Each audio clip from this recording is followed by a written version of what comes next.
pandang ini, itu kita akan lebih terukur dalam bersikap. Ya kan? Teratur dalam menata hati. Menata setiap keadaan yang arahnya itu menyenangkan pemiliknya yang menitipkannya. Jadi ketika akan bersikap pun kita berpikir, ini Allah ridho nggak dengan ini? Terukur semua, turunan-turunan perilaku, sikap, sifat, dan yang lain sebagainya. Itu bagian yang pertama.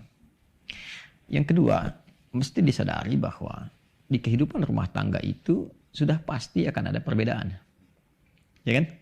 Pasti, karena yang hadir di situ itu berasal dari latar belakang berbeda. Suami istri kan bukan dari ibu yang sama. Kan? Ibunya beda, lingkungannya nggak sama, karakter keluarganya beda. Ya kan? Kadang-kadang sekolahnya nggak sama. Ya, sukunya bisa beda, daerahnya nggak sama. Walaupun sama-sama daerah, minimal dia punya karakter di keluarga yang tak sama dengan karakter keluarga pasangannya. Lantas diharapkan semua akan sama. Pasti mustahil ditemukan itu. Awal pasti akan ada penyesuaian. Menyesuaikan itu dari yang beda, bukan dari yang sama kan? Karena itu Quran mengungkapnya dengan kata zauj. Ya, Hawa alaihissalam ketika diciptakan untuk Adam sebagai pasangan, pasangannya menggunakan kata zauj. Wa qulna ya Adamu uskun anta wa zaujukal jannah. Dan dengan keagunganku kami firmankan kepada Adam, masuk ke surga dengan zaujmu, pasanganmu. Apa itu zauj? Zauj itu yang saling menyempurnakan.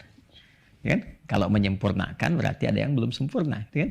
Nah ini sepasang nih, couple nih. Tangan kanan dan kiri. Coba lihat, kanan jarinya ada 5. Ya kan? Dari jempol sampai dengan kelingking tuh, 5. Ya kan? Kiri juga sama.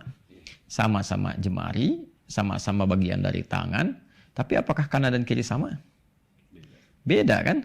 Tapi kita bisa bertepuk tangan kalau ada keduanya. Tuh, ya kan? Memberi isyarat kalau ada keduanya. Ya kan? Nah, jadi keduanya ketika disatukan membentuk satu keserasian. Berpasangan tuh kalau ada dua yang berbeda disatukan untuk saling menyempurnakan. Artinya ada beda di situ. Jadi penting disadari bahwa dalam membangun kehidupan rumah tangga pasti ada beda.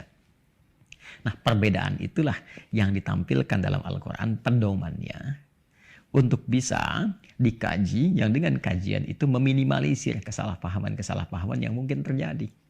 Bisa ada salah komunikasi, bisa ada salah pengertian, beda pendapat, kan? Ragam pilihan. Bagaimana mengatasinya? Ayatnya terukur sekali. Jadi jangan berharap bahwa ketika hadir di rumah tangga nggak ada masalah, itu mustahil. Ya, coba kan ada samara kan? Sakinah, mawaddah, rahmah. Mawaddah dan rahmah letaknya setelah sakinah. Ya kan? Mawaddah itu kan apa artinya? Ya, kebahagiaan yang dicapai lewat harta, kan, lewat materi, bentuknya fisikal, itu mawaddah. Rahmah, kebahagiaan yang dicapai lewat perasaan, ya kan? Perasaan yang dalam, cinta, kelembutan, itu rahmah. Mawaddah materi, pemberian, nafkah, fisikal dan sebagainya. Tapi datangnya setelah sakinah. Sakinah itu diartikan ketenangan, bukan sekedar tenang.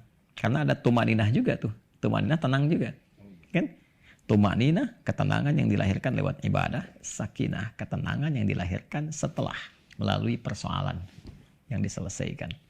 Orang Arab berkata begini, itu ada ranting pohon. Orang Arab berkata, sakanatil rihu, ya, atau sakanatil syajaratu idza dhahabatir rih.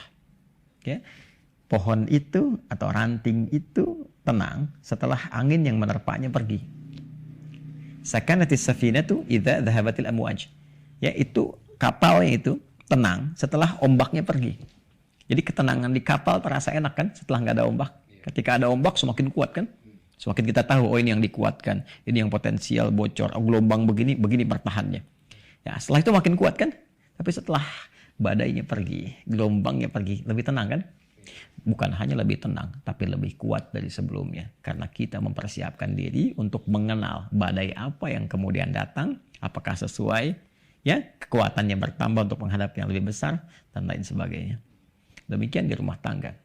Perbedaan itu diposisikan sebagai rahmat yang diterima oleh kita, bagian dari keluarga, untuk membentuk keserasian, untuk membentuk harmoni. Karena itu, lihat itu amanah dari Allah. Sadari bahwa setiap keputusan pasti akan terlahir dari dasar-dasar perbedaan pada umumnya. Ya kan?